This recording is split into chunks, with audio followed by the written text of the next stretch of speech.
Welcome back to the Willpower Method webinar series. Today we're talking about all things sleep.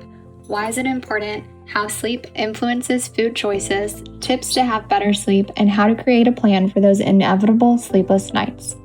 So let's start with why sleep is important.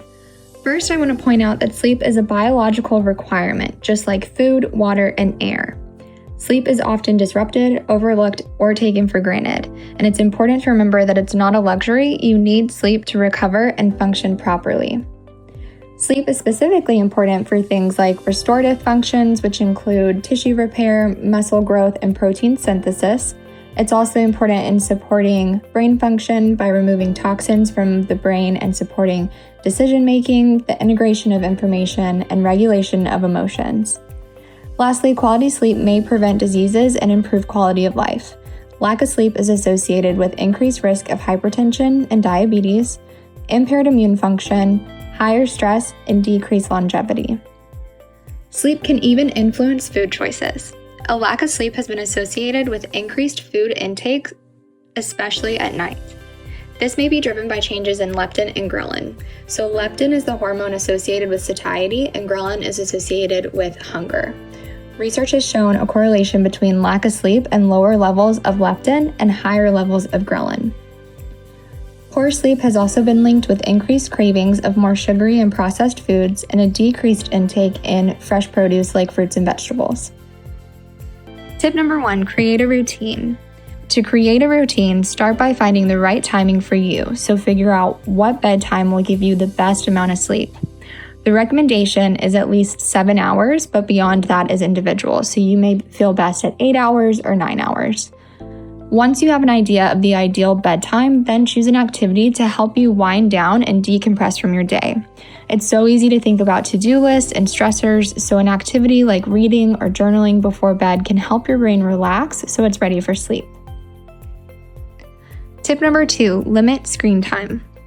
Light at night can disrupt your rhythm, confusing your body into thinking that it should still be awake, so it's best to seek light during the day and avoid it at night.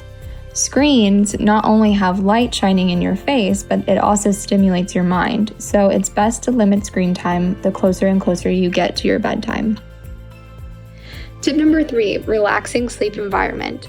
It's important to make the bed a place for sleep and create a relaxing sleep environment. So remove any barriers by refraining from doing work, paying bills, stressing, arguing, or worrying in bed. You want your brain to associate the bed with sleep. Next, set up an environment that's comfortable to you. For most people, that's keeping the room dark and cool. Tip number 4, gentle movement.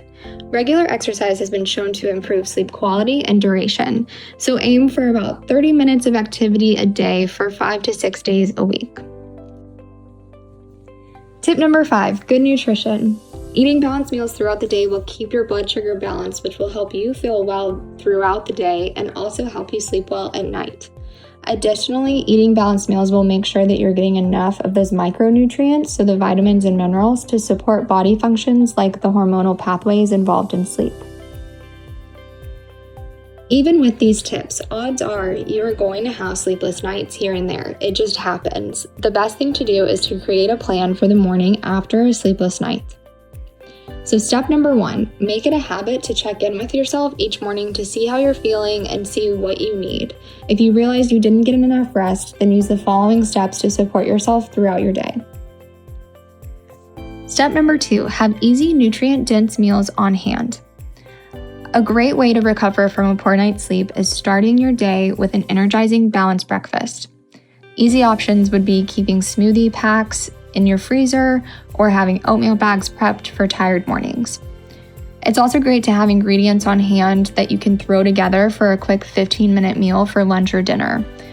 Check out the Willpower Method Instagram at Well by Gabrielle for a lot of great, quick throw-together recipe ideas. Step number 3, gentle movement ideas. Take a minute right now to think of activities that you enjoy that are easy for those low energy and more tired days. A few ideas are yoga, a quick walk at the park, or even just a quick stretch. Step number 4, listen to your body. Know that this plan is flexible, and the most important thing is to listen to your body and respect what it needs, whether that's a little yoga or a power nap. Thanks for joining me for this webinar, and we'll see you next time.